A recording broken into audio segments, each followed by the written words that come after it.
Hello everyone, Earl Henderson, Primordial Defense. Thank you for watching. I have another Monday quarterback video for you. I'm going to play this video and talk about things that are going on, a better explain what's going on, and talk about things that I think that are being done right and or done wrong. Here we go. I'm Captain Valerie Littlejohn with the Office of Media Relations. We want to provide an update on an officer-involved shooting that occurred on September 22nd, 2022. It was just after midnight when Sergeant Julian Berry was in his vehicle in a parking lot at Southwest 104th Street and Southwestern Avenue. While parked in his vehicle, a Chevy truck drove by him and started to drive erratically through the parking lot. The officer followed the vehicle, attempting to stop it as the driver continued to do circles in the parking lot. Approximately 30 minutes prior to this, officers were dispatched to a domestic stabbing call that occurred at a residence in the 3300 block of Southeast 89th Street. The officers on the domestic stabbing call were able to determine the suspect's name and vehicle description and relayed this information to other officers. As the suspect was doing circles in his vehicle, Sergeant Berry was able to see the driver and identify him as the domestic stabbing suspect from the call on Southeast 89th Street that officers were still at. 56, man on that UW suspect, 104th and West Street. And his truck was trying to get behind me. The suspect, Christopher Brittain, eventually stopped and exited his vehicle with a knife in his hand, walking toward Sergeant Berry. Sergeant Berry began giving the suspect several verbal commands to drop the knife. Suspect Brittain refused Sergeant Berry's commands as he continued to approach the officer, still holding the knife. Sergeant Berry discharged his firearm, striking the suspect. Drop it, Chris! Get it up, drop it!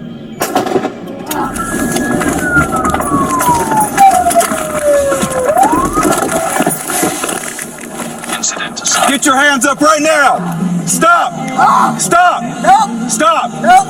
Stop! Nope! Nope! Stop, you're gonna get shot! Stop it, Chris! Drop the knife! Nope! Drop the knife! They shoot me already. Drop the knife! Drop it, Chris! Get it over. Drop it!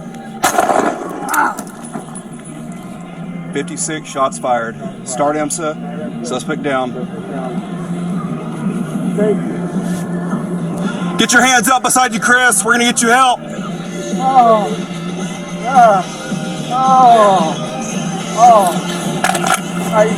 Get your hands up beside you, Chris. I'm gonna help you. Okay.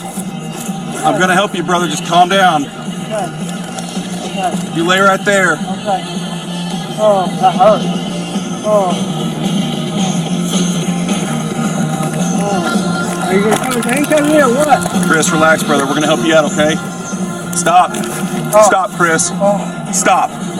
Get on the ground right now. You on the ground right now? Get on your face. Get on your belly. We're gonna help you out. Chris, get on your belly right now. Get on your belly right now. Okay. Put your hands behind your back. Yeah. Okay. Yes, sir. Suspect Brittain dropped the knife and was taken into custody. Brittain was transported to an area hospital where he was treated for his injuries. After his release from the hospital, Brittain was booked into the Cleveland County Detention Center for domestic assault and battery with a dangerous weapon and assault and battery with a dangerous weapon. The officer was placed on routine administrative leave pending the outcome of the investigation. The investigation is still in the early stages and will take time to complete. All right. So it seems like to me that this is a suicide by police kind of thing. This dude took off from the scene, found this officer basically sitting in the parking lot, and freaking baited him. I mean, drove by him, driving erratically and just driving stupid, and then it ended up coming to this point right here where he gets out and he just immediately comes at the officer with the knife in his hand in an ice pick kind of hold. Verbal commands to drop the knife. Suspect Brittain refused Sergeant Berry's commands. Get it up, drop it!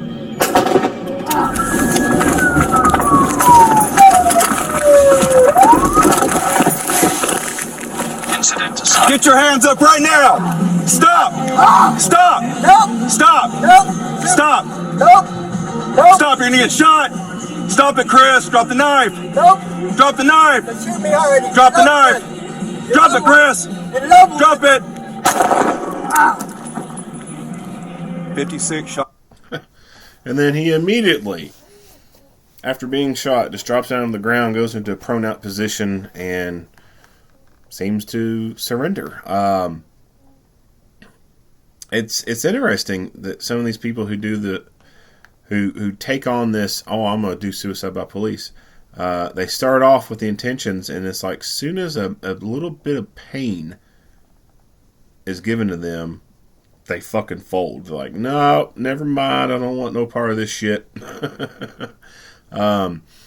He was not physically incapacitated. He was still able to get up, and you see him start to get up at one point while the officer's trying to put his gloves on. So this dude was not physically incapacitated. He was still up, moving around, or he wasn't up, but he was still able to move around and do stuff, control his limbs, gain his balance and stuff. So he was still a threat after being shot, a potential threat. He only became mentally incapacitated after being shot. Now that mental incapacitation, it doesn't mean that that's going to remain during the entire duration. That mental incapacitation could be very temporary. He could regain confidence to continue the fight. Hands up beside you, Chris. We're going to get you help.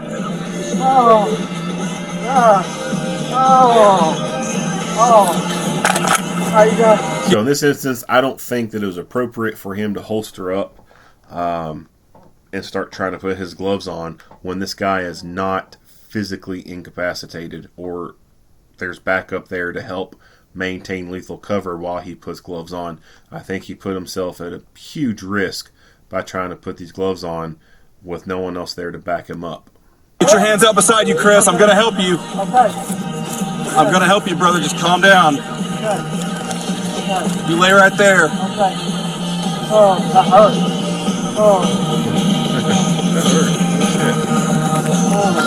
Are you going to handcuff me or what? Chris, relax, brother. We're going to help you out. Are you going to handcuff me or what? Okay? Stop. Stop, Chris. And so while he was in the middle of trying to put that glove on, this guy started to act like he's getting up. This officer could have had that glove partially on, fingers in, but not have it all the way on, and this guy could have got up and sprung forward towards him, and his hand would have had a barrier on it that would have prevented him from effectively removing his gun from his holster and dealing with a threat. So I think that he should have just waited until someone else got there and then gloved up and did his thing. I think he took way too much risk doing that right there. I like the fact that he carried gloves on him. There's sometimes people don't carry gloves on them, but I just don't think it was appropriate for him to do that when this guy is obviously not physically incapacitated. Stop. Get on the ground. Speaking of gloves, gloves is something that obviously you want to carry on you. Anytime there's going to be bodily fluids, there is risk for communicable disease, and you have to assume that they have the worst of the worst. They got the HIV, AIDS, hepatitis, the bad shit, right? You have to assume that's what they have, and you have to keep yourself protected. When you have cuts on your body, your skin, that is a way for those diseases to get into your body. So one risk that can occur when shooting your gun is you can get slide bite. The slide, as it goes backward, it can hit the web of your hand between your thumb and your forefinger, the grip part. All right, like where you go to grip your gun.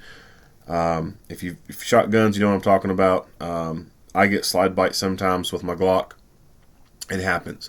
That slide bite, that's an open sore at that point. And under stress and adrenaline, you may not even recognize the fact that you have slide bite, but that's an open wound right there. And you start going hands-on with someone, and their blood gets over that, that's a contamination right there. That's an exposure. and you could be getting whatever they got. So you should definitely put gloves on before touching anybody that has blood on them. Now, sometimes situations are exigent. You don't have time to put gloves on. It's fight time, whatever.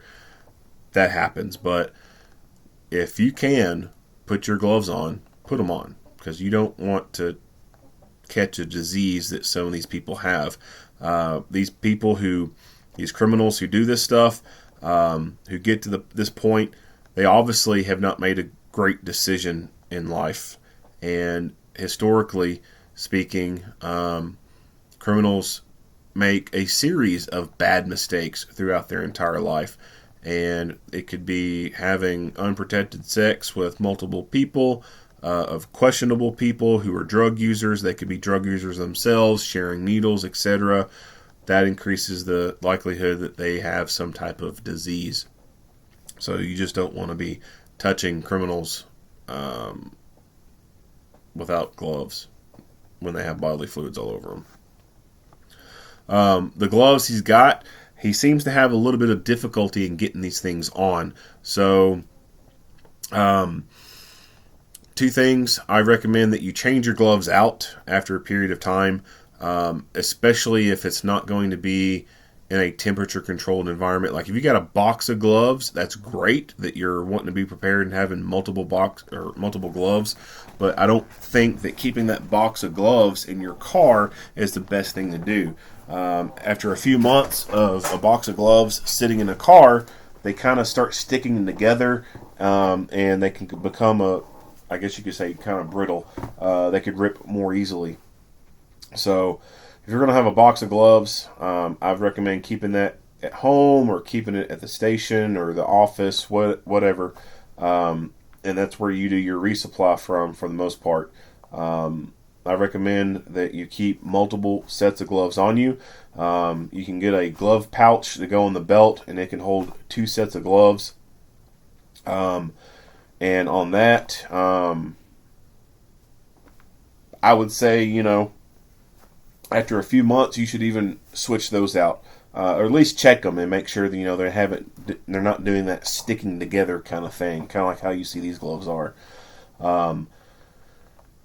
Aside from that, I recommend going about one size larger than what you think that you'll need.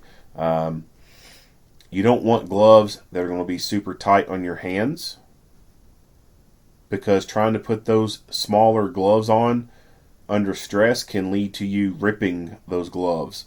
And if you only got one set of gloves on you and you rip them, then you don't have any gloves at all to use. So I recommend going about a size bigger than what glove would fit your hand, like the saying does, like a glove, right? Like it's a tight fit. Go a size bigger. That way it's a little bit looser, not super baggy, but a little bit loose. That way when you go to put them on, you're not having to fight to put them on.